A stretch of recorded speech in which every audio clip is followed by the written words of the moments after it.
Spider-Man 2 is often touted as one of the greatest superhero games ever made, and at the time of its release in 2004, it was bold enough to go where no prior webhead outing had ever dared to venture. Boasting a wide-open world setting within Manhattan's New York City, it introduced numerous features that would go on to become essential to future Spider-Man games. Things like free roaming, intuitive web swinging, and of course a compelling narrative that seamlessly blended together a retelling of the film's story with original concepts. And I'm well aware that there is an entire multiverse of different Spider-Man 2s out there as far back as the NES, but today, it's all about this Spider-Man 2.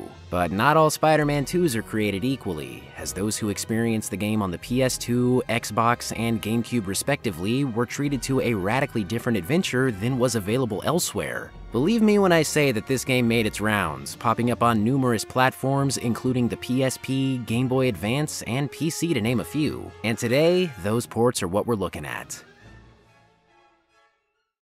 So let's kick things off with the most infamous of the bunch, Spider-Man 2 on Microsoft Windows.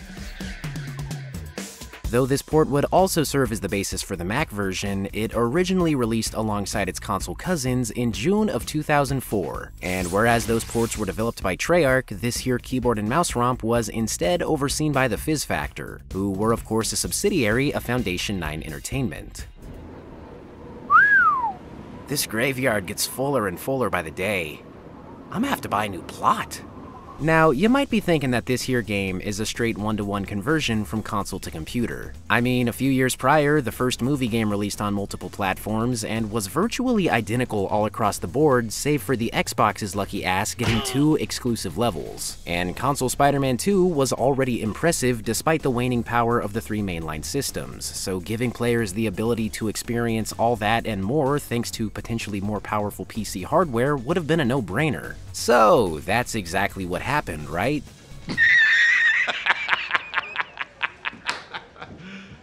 You serious? Spider-Man 2 on PC is an enigma from the get-go. It not only starts with an intro FMV that repurposes cutscenes from the first game, but the story begins smack dab in the middle of things with Dr. Octavius's fusion experiment. However, instead of recreating the set piece from the movie, it awkwardly thrusts the player into a tutorial of sorts that teaches them the basics of being Spidey. But this is also short-lived, as things are quickly interrupted by a prison break that sees none other than Rhino being released, who is shortly taken care of after a laughably underwhelming boss fight. The controls for the game are as follows. You move with the keyboard and aim with the mouse. Left click is the designated button for just about every action from attacking to web swinging, and right click is used for jumping. It's all very basic. Actions are determined not only by whatever is being aimed at, but also by distance from Spidey. Up close and personal means hand-to-hand stuff, while ranged equals projectiles. And since one button does pretty much everything, there's very little thinking required, especially since just about every encounter can be resolved by webbing enemies up and jump kicking them. Pair this with the adrenaline mechanic that allows you to one-hit everything, and it's like the game is perpetually stuck on easy mode. The worst thing, however, is without a doubt the web swinging. Console Spider-Man 2 is often remarked as being one of the most innovative games to feature the wall crawler, and a big part of that is due to its dynamic open world and in-depth web swinging mechanics. It was the first game to make use of a pendulum-based physics system that not only required webs to attach to buildings, but was also greatly dependent on player speed.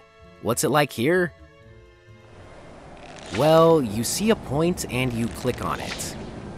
Yeah, it's entirely devoid of any freedom, as instead of being able to swing from wherever you want, you're limited to fixed points that are often situated in clusters, not unlike the leaked Spider-Man 4 prototype on Wii. Say what you will about swinging from the clouds, but the PS1 games had better web swinging than this. If it wasn't already obvious from the start, this is not the same game the majority of us experienced back in 2004, and that's the cardinal sin of Spider-Man 2 on PC. Now, with 2 different developers working on separate versions of the same game, it's to be expected that there will be major differences between the two, especially when one of them takes on more of a kid-friendly approach. Hell, I can even think of a few other PC games that were nothing like what was initially promised. Battle for Bikini Bottom and 007 Nightfire, anyone? I recall being a kid and playing Stuart Little 2 on the PS1 and computer, and the differences were night and day. Like, no bullshit, I was probably 5 or 6 years old, and I was so disappointed, like, what the fuck? The issue is that in the case of Spider-Man 2, this was never advertised. Seriously. Any and all promotional material, be it magazines or TV commercials, neglected to mention the fact that while the trio of mainstream releases were identical to one another, the PC iteration would be completely different. And keep in mind, the original 4 versions released concurrently on June 28th. Imagine the utter disappointment of getting Spider-Man 2 when it was fresh out of the oven. I mean, it's piping hot, the cheese is melted, the pepperoni's poppin', only to be met with this. Gone is the impressive open-world setting, as New York is broken down into hub areas rife with invisible walls, and instead of being able to prevent active crimes, you have to instead find markers which trigger events that can either activate muggings or time challenges which are focused on going through rings and shooting targets. There's also this weird collectible system with spiders and escaped inmates. I guess because he's Spider-Man, it only makes sense that he collects spiders. It's just so bland and boring that it's hard to believe this game even exists. It attempts to do its own thing by introducing lesser-known villains like the Puma, but without characters like Black Cat or even Shocker, it just comes off as a pale imitation of the real thing. Mysterio's a serious disappointment too. He just kinda shows up and turns New York into a series of floating islands, which is concluded with a bog-standard destroy the target's boss battle. How is it that him getting laid out in one punch is less of a letdown than this? And Doc Ock? Well, he just kind of exists as this puppet master in charge of the lesser villains. You could say it's like his Master Planner arc in the original comics, but no. This is just a poorly made game. With quick-time events, no less. Overall, the whole thing comes off as a major blunder, and would prove to be one that Activision wouldn't allow again, as every future Spider-Man game released on PC would be a straightforward port, most of which were actually handled by Beanox, who'd of course go on to give us one of the better Spider-Man games, Shattered Dimensions, though its lesser talked about sequel, Edge of Time, would remain a console exclusive. But what say we get off the whole PC thing, eh? Also released in June of 2004 was none other than the Game Boy Advance port, which was handled by our good pals over at Digital Eclipse. Seems like those guys were always pumping out certifiably awesome D-makes back in the day, and this here wall-crawling extravaganza is no exception. Just check out this sweet intro FMV.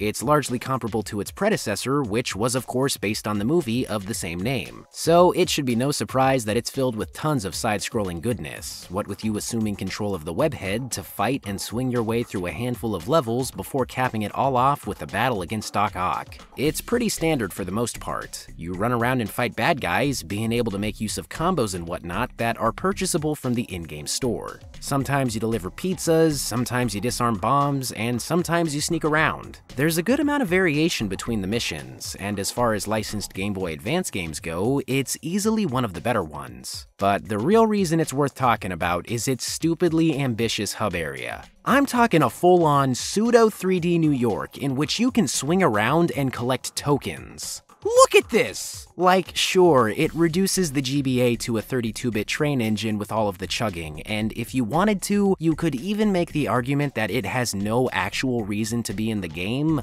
other than Digital Eclipse swinging their pixelated Statue of Liberty-sized hogs around, but just the fact that it even exists, that Digital Eclipse would put forth the effort to include this, is mind-blowing. Yeah, it's a rework of the bonus levels from the first game, but functions as a total evolution, even allowing you to run around on the streets. I won't lie, the frame rate is a serious eyesore, but funnily enough, seems to improve when you get further away from the buildings. And no, I'm not gonna shit on the nonsensical web swinging. It's a GBA game for Christ's sake. And being a GBA game, it's home to some killer pixel art with lots of vibrant colors and surprisingly detailed sprites. Even the environments are interesting to look at. Trippy LSD worlds, sewers, and my personal favorite of them all, the prison which has been graffitied to say welcome to hell. That's a hearty rating right there, folks. I tell ya, brings a tear to old Shiggy's eye. My only real issue is the combat. It can be a bit finicky when it comes to performing some of the more complicated moves, and a majority of the enemies can be easily taken care of by just crouching down and hitting them. The bosses aren't immune to this either. Both Mysterio and the Lizard are super easy to take down just by punching him in the legs for a bit, with the former becoming a total joke since his projectile arc whizzes right past Spidey. It's no illusion, folks. That's just an embarrassing throwing arm. Hey, here's an odd one for ya. Spider-Man 2 on the N-Gage. And yes, before anyone asks, it's emulated. It was a real pain in the old web shooter to get working too, so big thanks to the dedicated Nokia fans over on Discord. Now, the N-Gage was an ill-fated contender to the Game Boy Advance, and with many of the games within its itsy-bitsy library being simple conversions one way or the other, it's all too often brushed aside as a failed experiment thanks to Nokia's hubris. But surprise, surprise, this thing was friggin' awesome, and had a penchant for incorporating seriously impressive handheld tech alongside early smartphone peripherals. What nobody will tell you, however, is that it was notorious for making people hungry. Gotta love its original taco design, which has just come to my attention may or may not have been inspired by Goatsy. Okay. Placed within the care of who else but Digital Eclipse, what we have here is very similar to the previous GBA game, just with more realistic graphics and less of a screen. The whole thing's kinda funny though, like what's the deal with Spidey? He looks huge compared to everyone else, and runs like he's got back problems.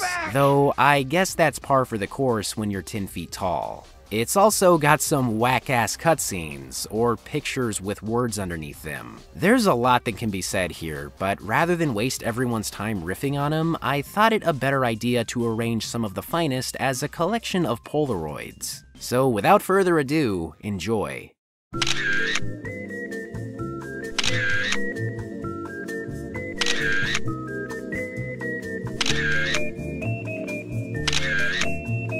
Perhaps the strangest thing about this port is the various liberties it takes with the story. Obviously, none of these games are 100% accurate, which is something even the console releases are guilty of, but this one takes it to a whole other level. Rather than go through the whole fusion experiment with the destruction of the inhibitor chip, here Dr. Octavius's tentacles explode before he even puts them on, which mysteriously results in them getting stuck on him. Makes you wonder how they went about naming him in this universe.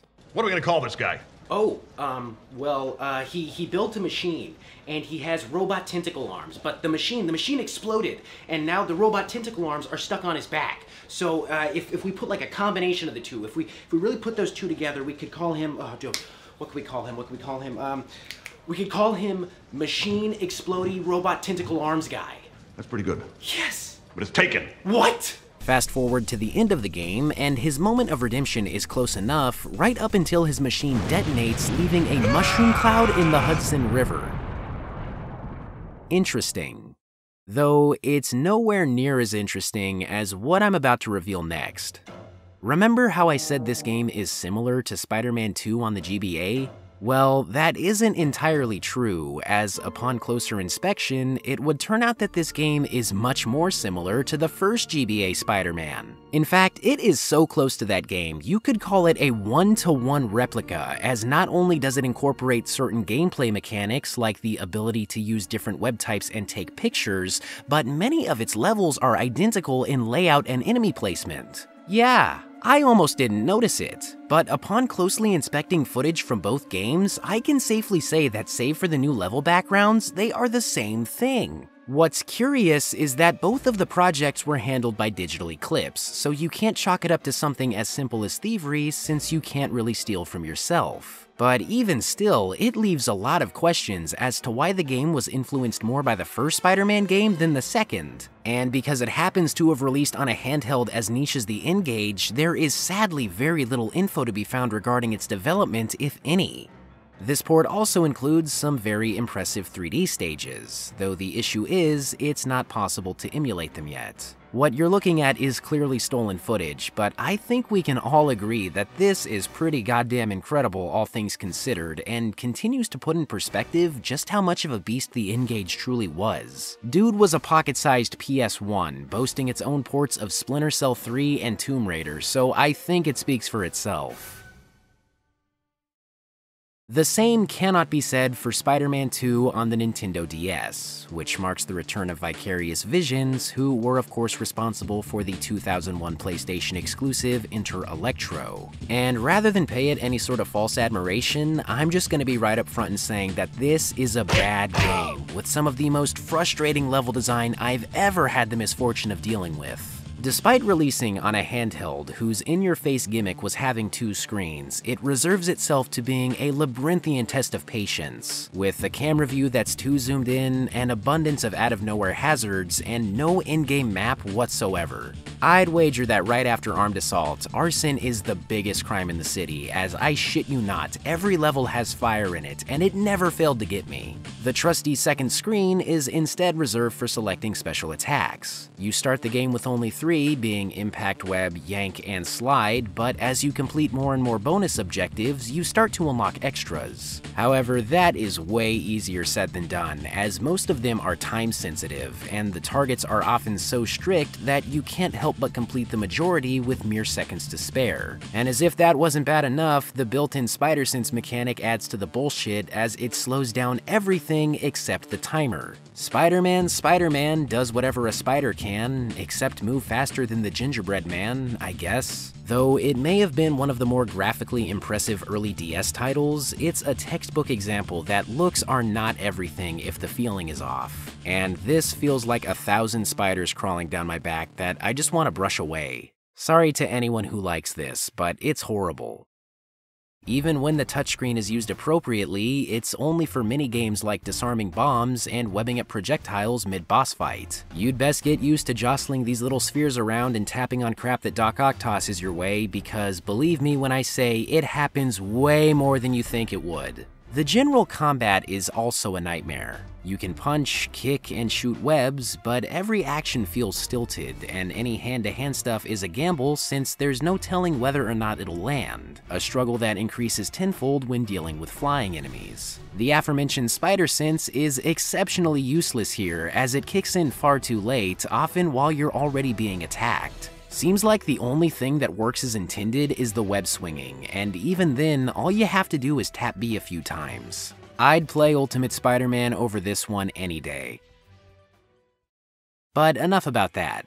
It's about time to wrap things up with Spider-Man 2 on the PSP. And if you're expecting a portable, maybe even truncated version of the PS2 game, well, let me just stop you right there. Developed again by Vicarious Visions, this is one of the more interesting ports of the bunch, as it repurposes numerous assets from the first movie game, making it much more of a direct sequel in terms of gameplay. Therefore, if you've played this, then you've essentially played this, just without the added bells and whistles. It's a cloud-swinging linear Spidey game, which understandably earned it lots of mixed reactions upon release. But I'm a fan. There's something charming about the back-to-basics approach. Running through warehouses, disarming bombs, crawling through vents, it's like playing an updated version of the Neversoft game. That's not to say an on-the-go version of the title we all know and love wouldn't have been awesome. I mean, it was definitely possible since that's exactly what they did with the next game, but as a smaller scale budget release, it's more than enough to scratch the itch left by Spidey's bite. There are moments where it feels a bit asset flippish, especially when both level settings and music are reused, but as a whole, it's an interesting glimpse into what could have been had Treyarch not chosen to embrace an open world approach. Rather than doing jobs around the city, hero points are gained by completing levels, and are of course used to purchase stuff like combos and health upgrades. There are a lot of crazy things you can buy, but I think the one that takes the cake is easily the web cocoon, which envelops enemies completely and even lets you throw them around afterward.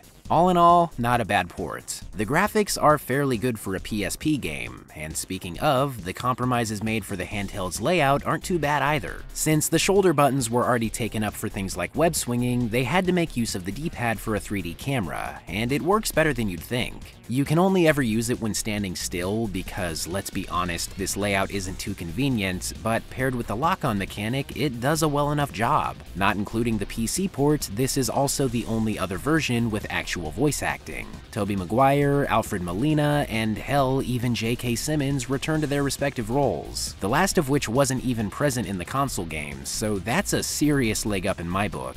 But no Bruce Campbell is the narrator? I'll be your narrator, and you, well, you'll be Spider-Man. Duh. Shame! Shame! That said, I know a lot of people take issue with Tobey's overall lack of range in these games, but I swear to God, it's nowhere worse than here. So with that said, I will leave you all with quite possibly the worst voice line this game has to offer. Where'd Vulture go? Come back. You got some explaining to do. Yeesh. We're all thinking it, but Bruce is saying it. Oh, that sucks.